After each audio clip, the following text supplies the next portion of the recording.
Assalamualaikum warahmatullahi wabarakatuh. Alhamdulillahilladzi hadana lihada wa ma kunna linahtadi laula an hadanallah. Segala puji bagi Allah yang telah menunjuki kami kepada surga ini, dan sekali-kali kami tidak akan mendapat petunjuk kalau Allah tidak memberi kami petunjuk. Alhamdulillah kita panjatkan kepada Allah Subhanahu wa Ta'ala yang telah memberi kenikmatan hidup kepada kita semua, sehingga kita masih bisa dipertemukan kembali walaupun lewat online. Semoga kita tetap dalam lindungannya, dijauhkan dari segala keterburukan dunia dan akhirat. Tak lupa sholawat dan salam kita sampaikan kepada junjungan Nabi besar kita Muhammad Sallallahu Alaihi Wasallam. Semoga kita semua kelak dapat syafaat darinya. Allahumma sholli ala Sayyidina Muhammad wa ala ali Sayyidina Muhammad. Assalamualaikum ya Rasulullah. Saudaraku semuanya yang dirahmati oleh Allah dimanapun kalian berada. Dan Islam dalam semua aspeknya memiliki hikmah dan tujuan tertentu. Hikmah dan tujuan ini diistilahkan oleh para ulama dengan maqasid syariah, yaitu berbagai maslahat yang bisa diraih seseorang hamba, baik di dunia maupun di akhirat.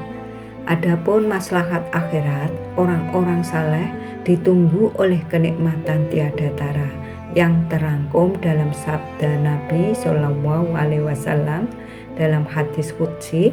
Artinya Allah berfirman, telah aku siapkan untuk hamba-hambaku yang saleh kenikmatan yang tidak pernah dilihat mata, tidak pernah didengar telinga, dan tidak pernah terdetik di hati manusia. HR Al-Bukhari 3073 dan Muslim 2824.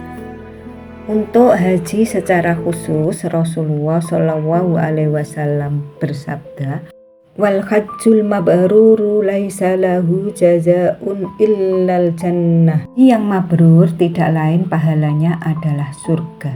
HR Al-Bukhari 1683 dan Muslim 1349. Adapun di dunia banyak maslahat yang bisa diperoleh umat Islam dengan menjalankan ajaran agama mereka.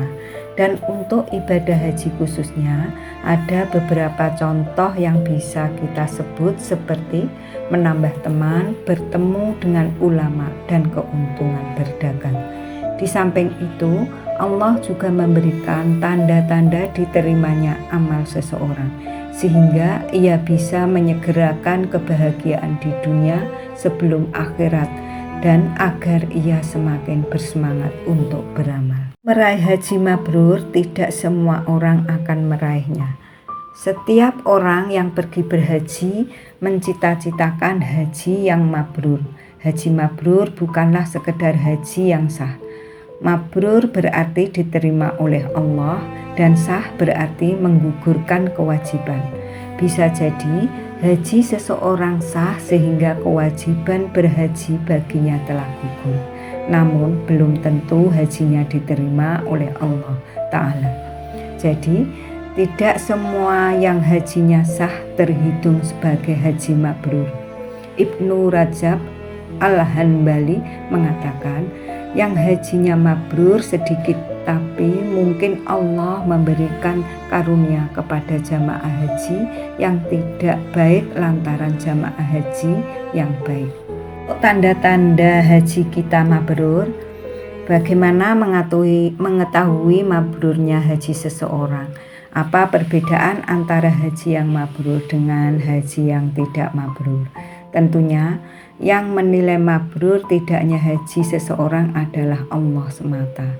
Kita tidak bisa memastikan bahwa haji seseorang adalah haji yang mabrur atau tidak.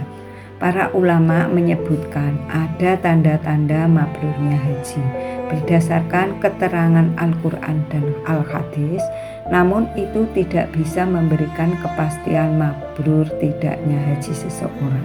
Antara tanda-tanda haji mabrur yang telah disebutkan para ulama adalah harta yang dipakai untuk haji adalah harta halal. Allah tidak menerima kecuali yang halal, sebagaimana ditegaskan oleh sabda Nabi Shallallahu Alaihi Wasallam. Nallaha thayyibun la yaqbalu illa thayyiba. Allah baik, tidak menerima kecuali yang baik. HR Muslim 1015. Orang yang ingin hajinya mabrur harus memastikan bahwa seluruh harta yang ia pakai untuk haji adalah harta yang halal, terutama mereka yang selama mempersiapkan biaya pelaksanaan ibadah haji tidak lepas dari transaksi dengan bank. Jika tidak, maka haji mabrur bagi mereka hanyalah jauh panggang dari api. Ibnu Rajab mengucapkan sebuah syair, La tayaful ma'arif, jika Anda haji dengan harta yang haram asalnya, maka Anda tidak berhaji. Yang berhaji hanya rombongan Anda. Allah tidak terima kecuali yang halal saja. Tidak semua yang haji mabrur hajinya. Kedua, amalan-amalannya dilakukan dengan ikhlas dan baik. Sesuai dengan tuntunan Nabi Shallallahu Alaihi Wasallam, paling tidak rukun-rukun dan kewajibannya harus dijalankan dan semua larangan harus ditinggalkan. Jika terjadi kesalahan, maka hendaknya segera melakukan penebusannya yang telah ditentukan. Samping itu, haji yang mabrur juga memperhatikan keikhlasan hati yang seiring dengan majunya zaman semakin sulit dijaga.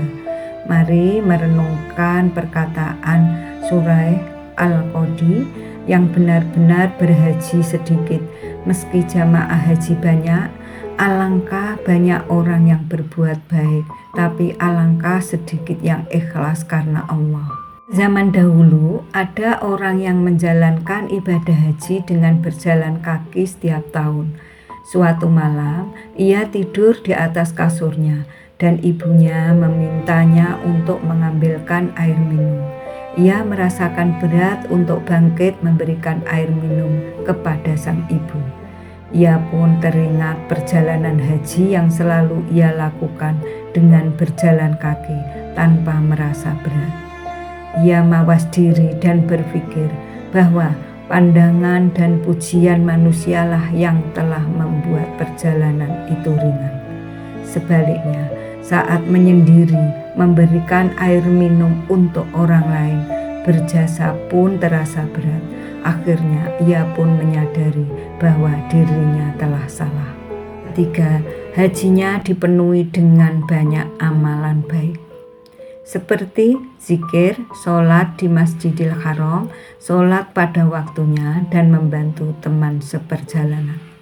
Ibnu Rajab berkata, maka haji mabrur adalah yang terkumpul di dalamnya amalan-amalan baik plus menghindari perbuatan-perbuatan dosa. Cara amalan khusus yang disyariatkan untuk meraih haji mabrur adalah bersedekah dan berkata-kata baik selama haji. Nabi Shallallahu Alaihi Wasallam pernah ditanya tentang maksud haji mabrur, maka beliau menjawab, Amutto'ami wattibul kalam, makan dan berkata-kata baik. HR Al-Baihaqi. 4. Tidak berbuat maksiat selama ihram. Maksiat dilarang dalam agama kita dalam semua kondisi. Dalam kondisi ihram, larangan tersebut menjadi lebih tegas, dan jika dilanggar maka haji mabrur yang diimpikan akan lepas. Di antara yang dilarang selama haji adalah rafas, fusuk, dan jidal. Allah berfirman-Nya, haji adalah beberapa bulan yang diketahui. Barang siapa yang menetapkan niatnya dalam bulan-bulan itu untuk mengerjakan haji, maka tidak boleh rafas, fusuk, dan berbantah-bantahan selama mengerjakan haji. Quran Surat Al-Baqarah 197. Sallallahu Alaihi Wasallam bersabda Barang siapa yang haji dan ia tidak rafas dan tidak fusuk, ia akan kembali pada keadaannya saat dilahirkan ibunya. HR Muslim 1350 dan yang lain. Dan ini adalah lafaz Ahmad di Musnad 7136. Apa yang dimaksud dengan rafas? Rafas adalah semua bentuk kekejian dan perkara yang tidak berguna, termasuk di dalamnya bersenggama, bercumbu atau membicarakannya, meskipun dengan pasangan sendiri selama ihram. Fusuk adalah keluar dari ketaatan kepada Allah, apapun bentuknya. Dengan kata lain, segala bentuk maksiat adalah fusuk yang dimaksudkan dalam hadis di atas. Jidal adalah berbantah-bantahan secara berlebihan. Ihya Ulumuddin 1/261. Tiga hal ini dilarang selama ihram. Adapun di luar waktu ihram, bersenggama dengan pasangan kembali diperbolehkan, sedangkan larangan yang lain tetap tidak boleh. Demikian juga orang yang ingin hajinya mabrur harus meninggalkan semua bentuk dosa selama perjalanan ibadah haji, baik berupa syirik, bid'ah maupun maksiat. Setelah haji menjadi lebih baik. Salah satu tanda diterimanya amal seseorang di sisi Allah adalah diberikan taufik untuk melakukan kebaikan lagi setelah amalan tersebut. Sebaliknya, jika setelah beramal soleh melakukan perbuatan buruk, maka itu adalah tanda bahwa Allah tidak menerima amalannya. Lataiful Ma'arif 168. Ibadah haji adalah madrasah. Selama kurang lebih 1 bulan, para jamaah haji disibukkan oleh berbagai ibadah dan pendekatan diri kepada Allah. Untuk sementara, mereka terjauhkan dari hiruk-pikuk urusan duniawi yang melalaikan. Di samping itu, mereka juga berkesempatan untuk mengambil ilmu agama yang murni daripada ulama tanah suci dan melihat praktek menjalankan agama yang benar. Logikanya, setiap orang yang menjalankan ibadah haji akan pulang dari tanah suci dalam keadaan yang lebih baik. Namun, yang terjadi tidak demikian. Apalagi setelah tenggang waktu yang lama dari waktu berhaji, banyak yang tidak terlihat lagi pengaruh baik haji pada dirinya. Bertaubat setelah haji berubah menjadi lebih baik, memiliki hati yang lebih lembut dan bersih, ilmu dan amal yang lebih mantap dan benar, kemudian istiqomah di atas kebaikan itu adalah salah satu tanda haji mabrur. Orang yang hajinya mabrur menjadikan ibadah haji sebagai titik tolak untuk membuka lembaran baru dalam menggapai ridho Allah Subhanahu wa Ta'ala. Ia akan semakin mendekat ke akhirat dan menjauhi dunia. Al-Hasan Al-Basri mengatakan, haji mabrur adalah pulang dalam keadaan zuhud terhadap dunia dan mencintai akhirat. Al-Tarikh Al-Kabir 3/238. Ia juga mengatakan, tandanya adalah meninggalkan perbuatan-perbuatan buruk yang dilakukan sebelum haji. Lataiful Ma'arif 167. Hajar Al-Haytami mengatakan, dikatakan bahwa tanda diterimanya haji adalah meninggalkan maksiat yang dahulu dilakukan, mengganti teman-teman yang buruk menjadi teman-teman yang baik, dan mengganti majelis kelalaian menjadi majelis zikir dan kesadaran. Lagi, yang menilai mabrur tidaknya haji seseorang adalah Allah semata. Para ulama hanya menjelaskan tanda-tanda haji mabrur sesuai dengan ilmu yang telah Allah berikan kepada kita. Jika tanda-tanda ini ada dalam ibadah haji kalian, maka Hendaknya kalian bersyukur atas taufik dari Allah Subhanahu wa taala. Anda boleh berharap ibadah Anda diterima oleh Allah, dan teruslah berdoa agar ibadah Anda benar-benar diterima. Adapun jika tanda-tanda itu tidak ada, maka kalian harus mawas diri, istighfar, dan memperbaiki amalan kalian semua. Wallahu a'lam bishawab. Saya mohon maaf yang sebesar-besarnya. Allahumma inni as'aluka ilman nafi'ah wa rizqan thayyiban wa amalan mutaqabbalan. Astaghfirullahaladzim, astaghfirullahaladzim, astaghfirullahaladzim. Subhanakallahumma wa bihamdika asyhadu an la ilaha illa anta astaghfiruka wa atubu ilaik. Assalamualaikum warahmatullahi wabarakatuh.